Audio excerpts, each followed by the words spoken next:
Live from Knoxville, you're watching Fox 43 News at 10.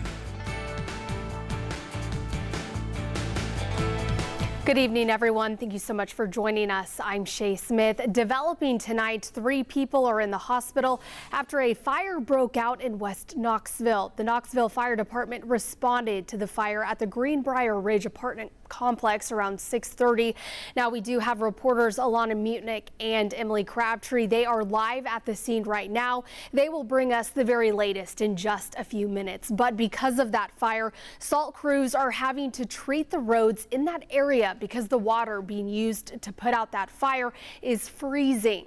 Now, let's check in with Chief Meteorologist Todd Howe with that. And Todd, we are seeing some very cold temperatures, making it difficult for those firefighters out there. Oh my goodness, yeah, very hard efforts for the firefighters right now. Not only the fire, but then you talked about the water that's been put out to help put out the fire is freezing at the apartment parking lots and nearby roads. And so certainly you got to use extra caution. To Shay, as you said, they're having to use salt and treating the roads because the water refreezing on the pavement because it is frigid outside. We're down to 17 degrees in Knoxville. Look at the feels like temperature right now in Knoxville. It feels like 2 degrees above zero. The dew point's also 2, and the barometric pressure very high. Arctic high pressure in place is holding steady. Look at that, 30.55 inches of mercury. All right, the winds are north-northeast at 15 miles per hour, and so that's why it feels even colder. 12 in the morning, single digits near zero wind chills. Cold weather advisory continues through 10 a.m. I'll be back with a warm-up for later this week. Shay? All right. Thanks, Todd. Now let's check in with our live crews out at the fire in West Knoxville. Reporter Emily Crabtree is at the scene right now. And Emily, what can you tell us about what we know about the fire? Yeah, Shay, we are here at Greenbrier Apartments. Now, as you can see, there are crews that are heading out right about now. We've been here since about 7:30-ish, talking with crews and people around the area about what's going on. I'm going to step aside so you can see the apartment that were damaged in the fire. KFD says that they were dispatched to Greenbrier Ridge Apartments for a fire around 6:23. They said that there was an apartment on fire that was spreading to other units and that there were occupants trapped on the 3rd floor that jumped from their balcony. As you can see, there are still some crews that are working on checking on the smoke that's going through the building. They say that the fire was deemed under control or by 7:45, according to KFD. Now, we have talked with Mark Wilbanks about 2 hours ago, who gave us an update on that situation. They are currently, like I said, crews are rolling out right now. We are still working to get some of the latest updates. As of now, we do know that 10 units in the building are uninhabitable. 15 people, 2 dogs, and 1 cat have been displaced, and that there are 3 occupants that are transported to the hospital with unknown injuries, as well as 1 dog that was transferred to an emergency vet. Now, we are going to continue monitoring the situation as things go on, but for now, Shay, I'll send things back to you. All right. Thank you, Emily. And again, KFD says 15 people are displaced because of this fire. So now let's check in with Alana Mutnick, who is also live at the scene. And Alana, how are some of the residents holding up?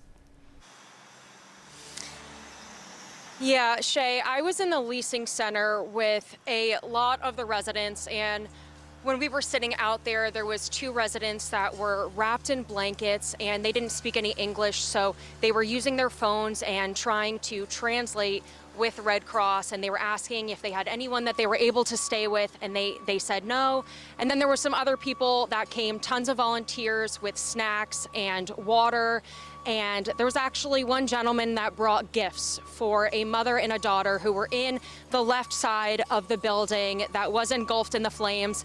And then I also spoke with one woman who was at work when the fire started, and she has a dog and a cat, and she was really, really nervous about her pets. And a KFT officer actually went up into her building and couldn't find her dog, and she came here and she was in complete tears. And then someone also living in the building told her that they saw her cat and her dog was taken to the vet. We also spoke with Mark Wilbanks, and he said that someone had lost a wedding ring that they were looking for, and one of the KFD officers actually was living in one of those apartment buildings. So just a lot of stuff happening over here. We are keeping up a lot of residents outside bundled up. Some are still in the leasing office, and we will keep you posted.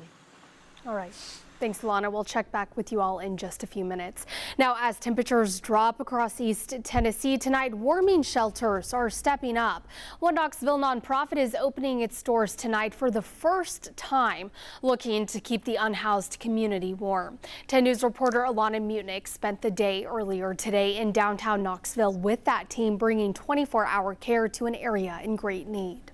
To provide the overnight shelter isn't just a lovely thing, it is essential right now. The temperatures are just too cold for people to be outside. For the last 2 weeks, a team of passionate individuals have given the unhoused community more than just a roof. They're getting 3 meals, they're getting access to bathrooms, to showers, and just able to do some of the basic functions that as a human being you kind of take for granted that you have a space to do that. A lot of these folks have not had that space, and so that's what we're bringing to the table. For 18-year-old Keith Womack, it's a place he feels seen. I feel cared about. I feel loved because my whole life, I feel like nobody wants to keep me in a place to help me. For Raja Cody, it's a place she feels loved. It's a bunch of angels gathering us in one area. And that's really all I think about it, because not everybody would have done this. On Sunday, the current day space was able to offer the around-the-clock care they've been pushing for. At the end of the day, what I see is human beings that are just exhausted and just need a place to rest their weary head. And for so many in the shelter, the rest and this warmth means a future. Y'all are here helping us survive another day, because you don't know what's going to happen the next day. You don't know what's going to happen.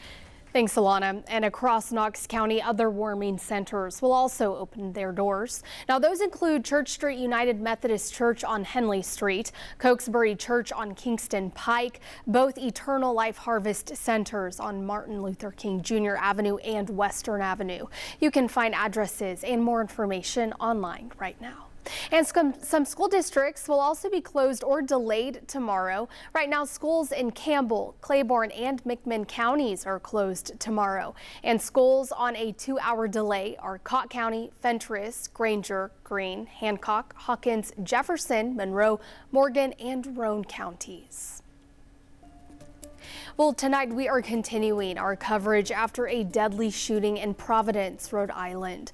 Last night, police cars took over the streets in Providence after a fatal shooting at Brown University killed 2 people and left 9 others hurt. Authorities say they have taken a person of interest into custody, but police would not release the name of that person of interest. But they have said the person is not a student at the university. Witnesses of the shooting say the gunman used a firearm with a laser sight device, and authorities say the person of interest had a firearm with a laser as well. Now, this is video of the suspected shooter leaving the building after he went into a classroom and opened fire. The community hosted a gathering tonight. The event was originally planned for a lighting of a Christmas tree and a menorah for Hanukkah, but it will now serve as a way to bring the community together after that deadly shooting. Well, still to come in 3 minutes, we'll bring you back to the fire in West Knoxville and get another update from our live crews there.